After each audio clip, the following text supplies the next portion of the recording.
Hey, everybody. It is Community Bricklayers Online Talk Radio and Podcast Station. How are you? We are bringing to you before the long Memorial Day weekend so you can digest and take in some of the information we got at the Delaware's ACLU annual meeting. And the discussion was majority pertaining to the Smartjustice campaign. You can go over to aclude.org or smartjusticedelaware.org and check that out. Sign up, be an active participant in it to see what's going on in your neighborhoods and this campaign for reform for the criminal justice system and incarcerated. The stats are there. We're going to go through and give snippets of the audio taken from the meeting with permission from the board members, and just give our feedback and thoughts. Read along as our podcast gives you the slides, the detailed stats, the information, and the coalition push to move forward into unfair criminal justice system in Delaware. It's especially intriguing and interesting to the community bricklayer village because we see the uprising crimes, serious and violent crimes, particularly the percentages nationwide and where Delaware resides on that as the 16th highest state, being one of the smallest. But we are the largest in highly incarcerating people in the tri-state area, all the way down to also D.C. and towards Maryland. So you have to take those things in consideration and just take a look at what it is that we're lacking in our educational system, which they discussed briefly that we didn't put on the snippet, but it basically is stating that the programs and the issues aren't being addressed in the schools, nor do they have the staffing to address the needs of the socioeconomic and predisposed people who are low poverty ridden neighborhoods. And when they go to school, the challenge is reaching them to get the process and making it accessible to get the programs to them to help them gain educational success, which leads to employment success and higher rates of retaining further education and trade and understanding that and applying it to their lives. And also the disposition in certain geographical and African American and minority territories and communities that they don't have the resources, nor do they have the jobs to employ these people or make them employable. So it takes a look at a lot of those things in regards to employability skills, and it goes all the way back to the school districts and where the money is being allocated to reach these people that are in dire distress and may not have the most suitable community or family tools and resources, and maybe predisposed to poverty a lot quicker than other people that have the option of different types of programs and schools and centers in their community. So that's a big thing at Community Bricklayers Online Talk Radio and Podcast Station, as well as One Touch Ministries outreach. Being that we're located in Newark, a lot of the funding and things are going to the inner city. But we realized that when we launched in July of 2014, that there was a dire need here. And as parents, the directors and the volunteers, we all live in the Newark Bear area. So we realized that our kids are going through and facing the similar challenges as well. And in the educational system and otherwise, they don't have community resources. They don't have a hub that they can go to. There's very few. And because of their geographical area, and it's assumed that their socioeconomic status and income median does not fit the guidelines that they would need financial assistance, which is untrue.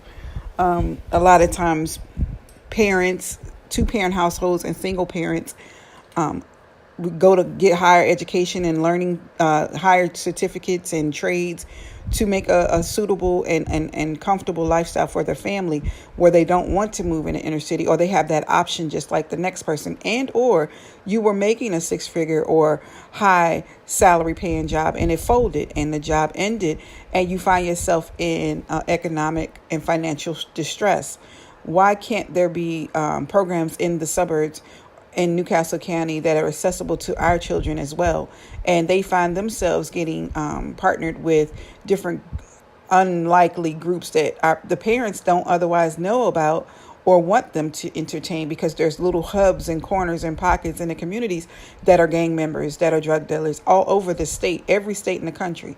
So we can't assume because someone is in the county or the suburbs, as they call them here, in Newark and Bear, that there's any difference in that what they're doing in the inner city in Wilmington, because as we see daily, the serious and violent crimes are being offended in both areas all around. It just takes a car and travel and unwise choices and poor decision making to make a serious crime and violent offense. So we would like to see more programs in the county schools and in the suburbs for our kids to go and migrate to, as well as build skills to seek higher education, give them the confidence to get a trade if higher education is not what they want to do, and cultivate those trades in them early. A lot of times, again, as the funds are allocated to certain school districts, but then the programs are not there, the staffing is not there, and they talked about just looking at the assessment of that to see what the needs are, and then also the bias in that to see which racial class really gets the benefits of the funds that are allocated in the school districts. So it was a lot covered in this meeting. The meeting was approximately an hour and a half. So we're going to make sure that we post the most significant sound bites and bullets to incorporate. And as well, you can go over to ACLU of Delaware, continue to follow them. And we will also have an upcoming meeting that's just previously posted. We'll put it on our Community Bricklayers Online Talk Radio and Podcast Station Facebook page so that you can attend these free public meetings and get your own notes to put your own implication in to be a change agent in your families and in your communities. We hope that you take the time to listen. We hope that these different podcasts and platforms that are available to you, that you are using them in spite of everything that's going on around you. You have to go to the crux of everything, the center of some of the problems that are on a larger scale. Yes, we can't control everything, but we can start where we can go to the root and start to rebuild, remodify, and take a look at things and see where it comes from. Because if you have kids graduating from high school that's ill-equipped, the next thing to do, some of them just opt out and just give up and lose confidence and lack self-esteem anyway, coming out of that situation, and go straight to the streets where it shows that they're big, they're bad, they're tough, they have leadership skills. But when they can be in upper management with those leadership skills, with the selling of drugs, when they can be at the top of their class and the top of their game, owning their own car dealership, and if not, funding and managing their own car dealership successfully. So there's things that we could do to build these people up and build our kids up and our families up, and to direct them to the right funding sources where they won't have to take out loans all the time. There's certificate training. When you're in a socioeconomic disposition and your household income level is at poverty, which a lot of people don't realize, that you have to look at the state's poverty guidelines to see where you fit. You'd be surprised, even if you are working. There are grants and situations to help these children and families to secure funding to startup businesses, to get trade certificate training, and to go to school as well. So we have to start that in the early ages and stages of school, pre-high school, because they have to qualify from 9th to 12th grade. And a lot of times people don't know that. That wasn't in the meeting, but that's just some things that our community bricklayers have found out from personal experience and shared along their way in their journey. So again, we hope these snippets provide you some source of clarity as to why we support movements like ACLU, Smartjustice Campaign, Leadership and Ministers for March in D.C., the NAN Network, National Action Network with Reverend Al Sharpton, and why we do a lot of things, and we're starting to align ourselves with the NAACP.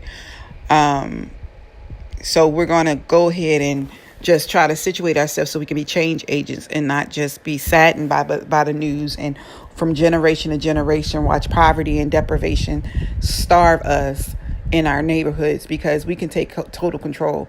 And if we can't take total control, we can definitely be a change agent in the direction of where we want to be and where we want to lead. So let's be good students and just partake in some of these snippets, and hopefully it'll bless you and you'll share this along the way, and stay tuned. our great executive director, who has done such a marvelous job with our affiliate, has expanded our reach and made a big difference in our state. Kathleen McRae. Thank you, Catherine. Good evening, everyone. I'm so pleased to see everybody here. Okay, so tonight I am going to talk about the ACLU Campaign for Smart Justice. This is a national campaign whose goal is to reduce the prison population and jail population throughout the United States by half and to challenge the racial bias in the system. It's a 50-state strategy, and Delaware is part of that strategy because even though we're small, we are part of the problem. So the US is the world's largest jailer. We have less than 5% of the world's population, but almost 25% of the world's prison population. And this graph shows the steep rise of that prison population from around the mid-80s until the last date on that one is 2015. So we incarcerate more people than any other country in the world. And if Louisiana was a country, they would be the most incarcerating country in the world. So Louisiana and Alabama's number 2. But we're ranked 16th, so we don't have anything to be proud of. So we imprison at a rate higher than the national average and higher than all the surrounding states, including New York, New Jersey, Pennsylvania, and Maryland. We incarcerate at a rate 79% higher than New York State and 81% higher than New Jersey.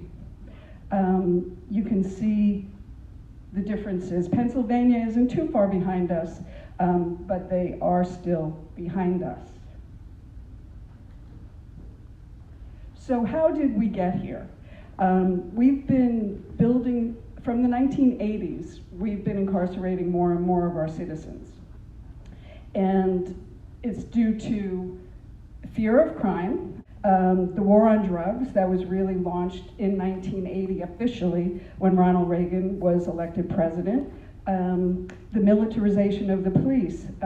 During Reagan's first term, Mr. Dick Cheney was the Secretary of Defense, and he actually began the program then that gave surplus military equipment to local police organizations. And he also, and it was all in the name of the war on drugs, and he also required that the police go through military training as a condition of receiving that equipment. So that's been going on since the 1980s. So we see that we have a generation in terms of the militarization of police.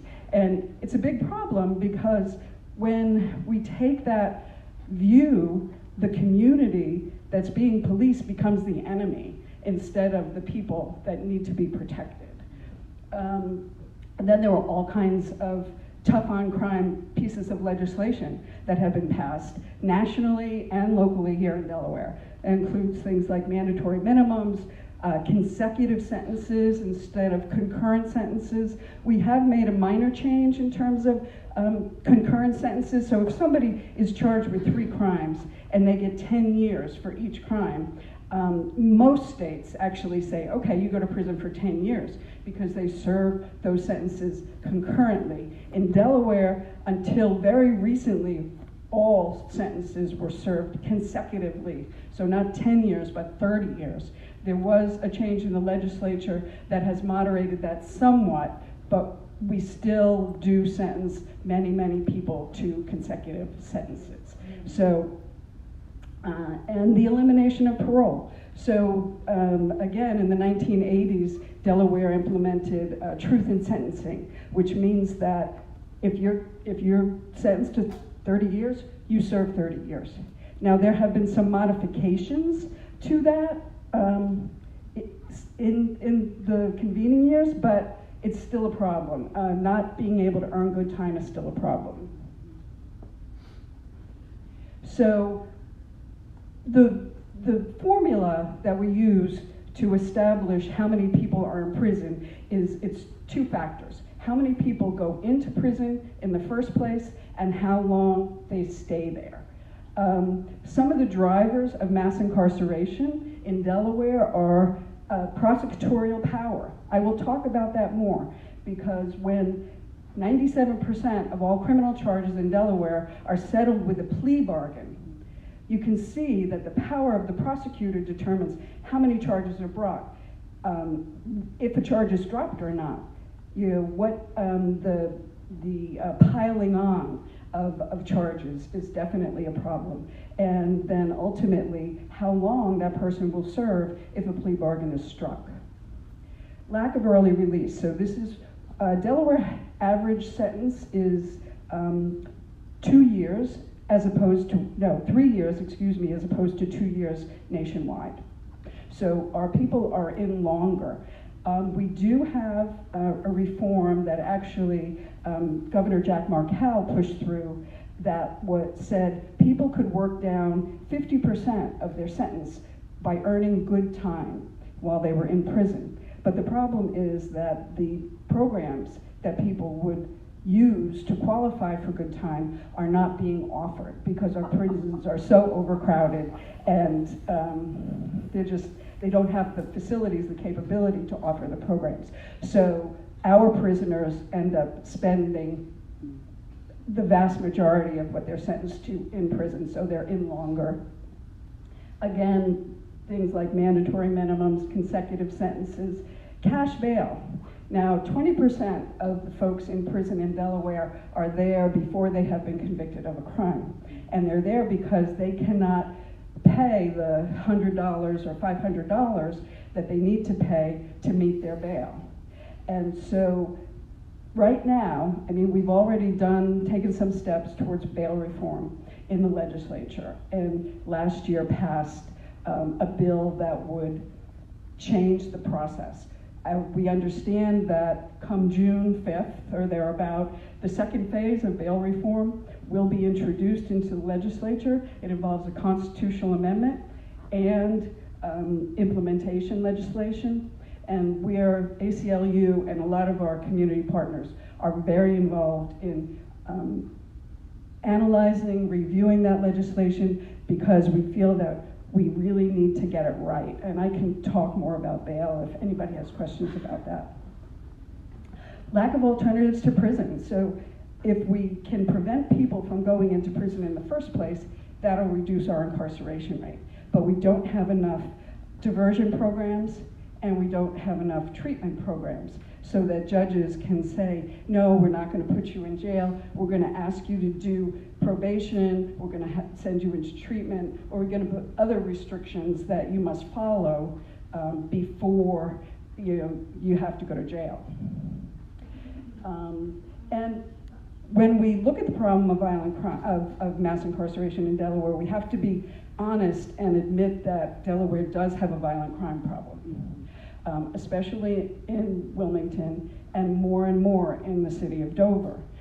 So we're not saying that the jails are overcrowded because nonviolent drug offenders are filling up all the cells. We have a legitimate violent crime problem, and we're going to have to get creative to figure out how we might be able to keep some of those more low-level violent crimes out of prison or in prison for a shorter period of time as well. So the power of the prosecutor. The Attorney General is the only elected law enforcement official in the state of Delaware. Most states, they have district attorneys, right? So they'll have 20 counties and 20 district attorneys who are elected and therefore accountable to the people. Because Delaware has an integrated system of justice, we only have the Attorney General, who then is in charge of the Department of Justice, who oversees all of the professional career prosecutors who handle the criminal and civil and other actions that the Department of Justice oversees. So So the Attorney General is very important because they set the policies and the tone of the office in terms of how the career prosecutors below them are going to act. The prosecutor is the one that gets to decide who gets charged, whether the charges are brought at all, or if a plea deal is struck.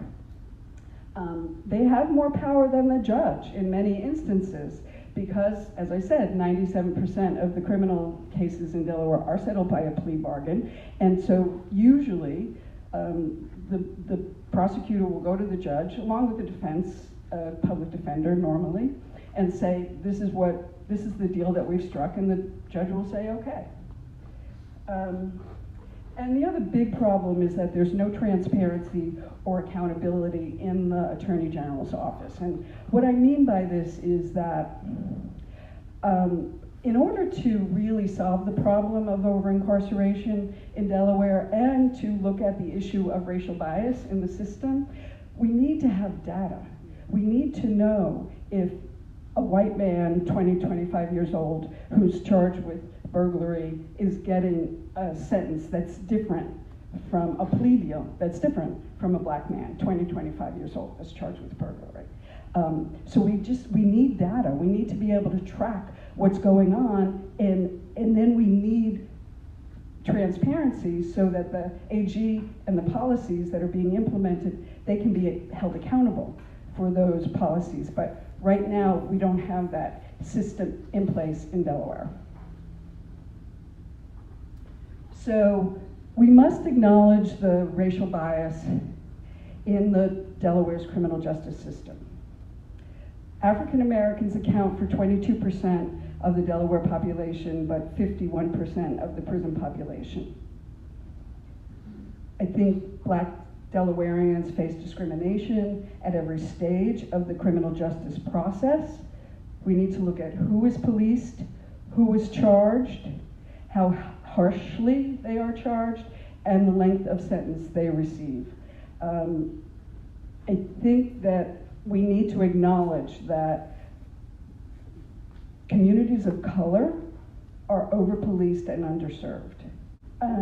Other factors, implicit bias. I mean, we all have some level of implicit bias, everybody. But when you're a prosecutor and you're not aware of your implicit bias, it could have an impact on your work and your decisions and who you charge and what the plea bargain is. And so that's very important. And we have to also look at the effects of racism outside the criminal justice system, such as resegregation of the school system that has happened in Delaware over the last 20 years, and residential segregation, and all of the other factors that contribute to structural racism that impact the system. We also need to understand that there's a human impact to what the criminal justice system is doing, not only in Delaware, but all over the country. So this is the story of rapper Meek Mill, famous rapper that got in trouble with the police, was out on probation, he was filming a video up in New York City, and he popped a wheelie on his motorcycle, which was apparently against the law. But the thing is that the judge treated him more harshly than others that also violated their probation.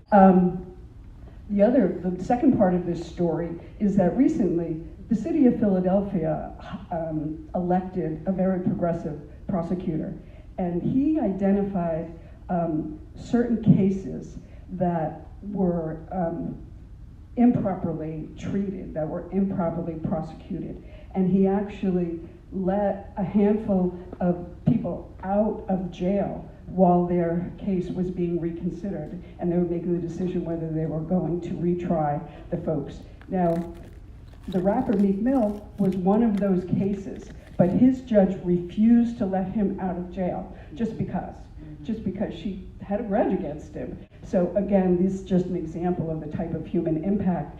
The way our criminal justice system is operating, it's impacting individuals, it's impacting families, and it's impacting whole communities. Because when a vast majority of especially young black men from a certain zip code, are in prison instead of home. They're not voting, they're not participating in the political process, they're not supporting their families, they can't be there as husbands or fathers. It has a big impact. And that's what I was just talking about, how the injustice reaches beyond those convicted, it impacts whole communities, and because of the opioid epidemic, even white, middle class, and upper class communities who traditionally have not had that much involvement in the criminal justice system are being more and more impacted by the way the system operates. So, Delaware's campaign for smart justice. As I said, we are also in it to cut our prison population in half and to challenge the racial disparities in the criminal justice system.